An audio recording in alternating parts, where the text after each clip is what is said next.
નમસ્કાર મિત્રો, કેમ છો? મિત્રો, ક્યાં સુધી આ નમકીનના રેડીમેડ પડીકા ખાશો અને બાળકોને ખવડાવશો? ચાલો આજે બનાવીએ આપણે મગ તથા મગ દાળના નમકીન. અને આપણે સૌ કોઈને સફળતા કેમ નથી મળતી એ જોઈએ ચલતે ચલતેમાં. તો મિત્રો, ચેનલને સબસ્ક્રાઈબ જરૂરથી કરજો અને લાઈક તથા શેર પણ કરજો. 500 ગ્રામ મગ લીધા છે. એને 2 થી 3 વાર ધોઈ લઈશું.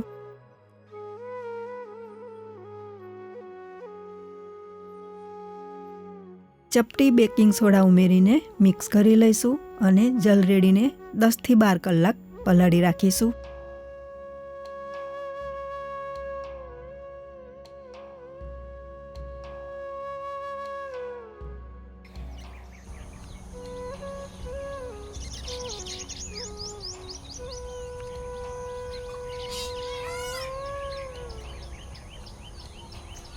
ગ્રામ મગ દાળ લીધી છે.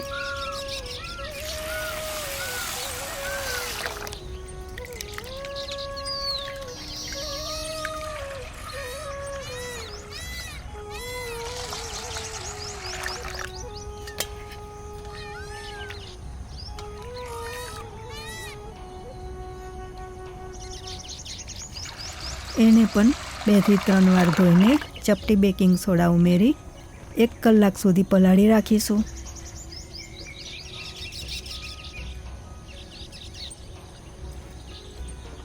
અમે આખી રાત મગને પલાળી રાખેલા છે.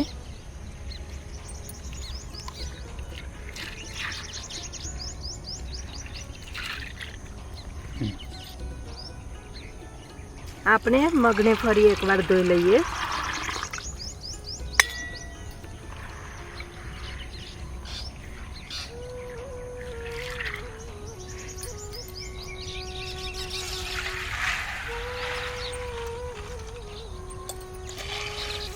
મગ સરસ પલળી ગયા છે.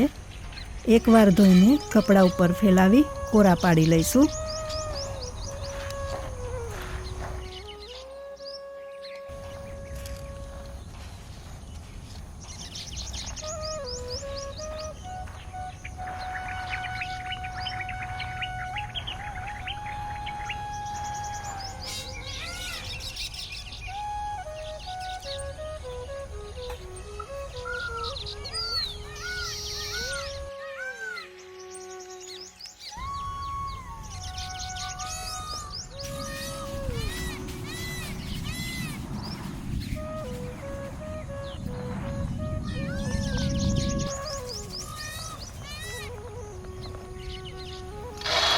મગ કોરા પડી ગયા છે.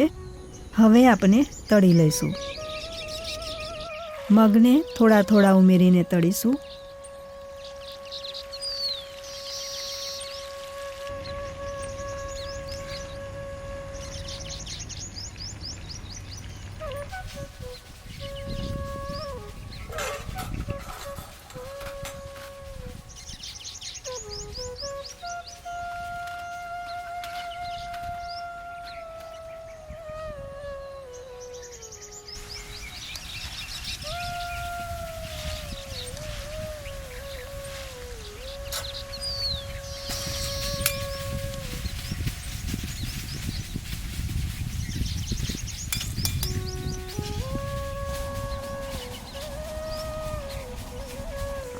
મગ તળાય ત્યાં સુધી મગદાળને પણ એકવાર ધોઈને કપડા પર ફેલાવી કોરી પાડવા મૂકીશું.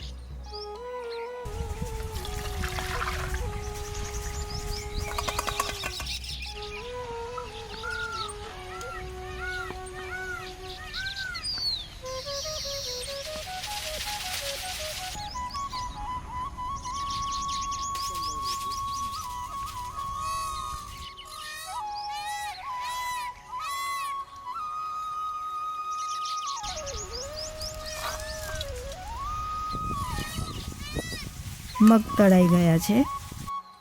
આ રીતે પેપર નેપકિનથી વધારાનું તેલ શોષી લઈશું. મસાલા ઉમેરીશું. સ્વાદ મુજબ મીઠું ઉમેરીશું. થોડી હળદર, ચાટ મસાલો, લાલ મરચું પાવડર, અને કેરી પાવડર ઉમેરીશું. હલાવી લઈશું.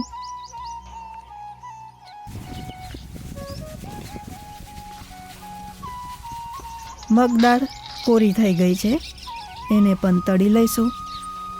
મગદાળ તળવા માટે સ્ટીલની મોટી ગળણી વાપરવી અને એમાં જ તળી લેવું.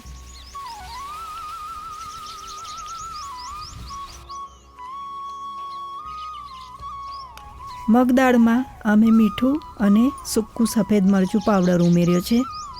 તમે બીજા મસાલા પણ ઉમેરી શકો છો.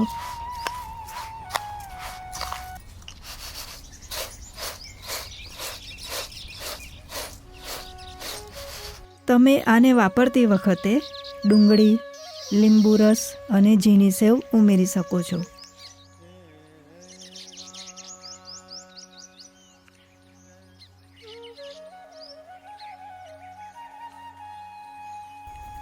મિત્રો, આપણે બાળપણમાં ખૂબ મોટા સપના જોયા હતા. હું મોટો થઈને આમ કરીશ, તેમ કરીશ, અને આપણને વિશ્વાસ પણ હતો કે હું કરી શકીશ. પરંતુ જ્યારે આપણે 18થી 20 વર્ષના થઈએ ત્યાં સુધીમાં એ સપનાઓ કરી શકીશું એવા વિશ્વાસના ચૂરેચૂરા થઈ જાય છે. કારણ કે આપણામાંથી મોટે ભાગેના લોકોને કોઈ પ્રકારનું નકારાત્મક પ્રોગ્રામિંગ મળ્યું છે.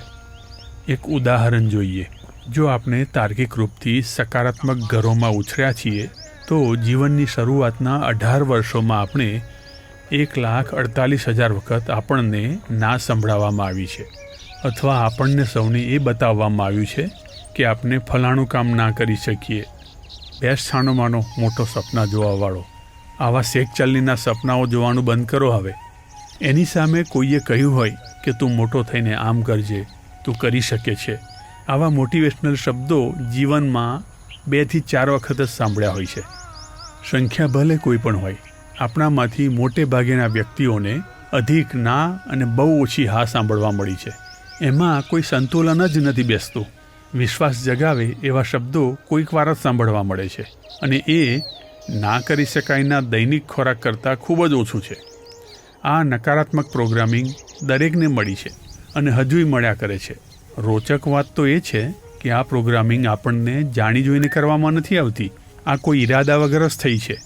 આપણા મા બાપ તરફથી, આપણા ભાઈ બહેનો, આપણા શિક્ષકો પાસેથી, આપણી સાથે ભણતા મિત્રો પાસેથી, આપણા સહકર્મીઓ પાસેથી, જીવનસાથી પાસેથી, જાહેરાતોથી, ન્યૂઝપેપરથી, ટીવી ન્યૂઝથી વગેરે તરફથી મળી છે. મુખ્ય વ્યવહારવાદી શોધકોએ કહ્યું છે કે આપણે જે પણ વિચારીએ છીએ એમાંનું 77% નકારાત્મક અથવા હાનિકારક હોય છે. તો મિત્રો, હવે જે નકારાત્મકતા મનમાં રેકોર્ડ થઈ ચૂકી છે એ ક્યારેય નીકળતી નથી. ઉપાય એક છે કે રોજ સકારાત્મક વાક્યો બોલીને, વિચારીને કે સાંભળીને મનમાં એની સંખ્યા વધારવા માંડો. એક દિવસ એવો આવશે કે એનું પલ્લું ભારે થશે. પછી એ તમારા માટે અલ્લાઉદ્દીનના જીનની માફક કામ કરશે. બસ આ કરવા માટે ઈશ્વર આપ સૌને ધીરજ અને શક્તિ આપે એ પ્રાર્થના સાથે જય ભારત, વંદે માતરમ. મેં જે પુસ્તકમાંથી આ વસ્તુ જાણી હતી એની લિંક ડિસ્ક્રિપ્શનમાં આપેલી છે, જે દરેક ભાષામાં ઉપલબ્ધ છે. તો આવતા વિડીયોમાં ફરીથી મળીશું. જય ભારત, વંદે માતરમ.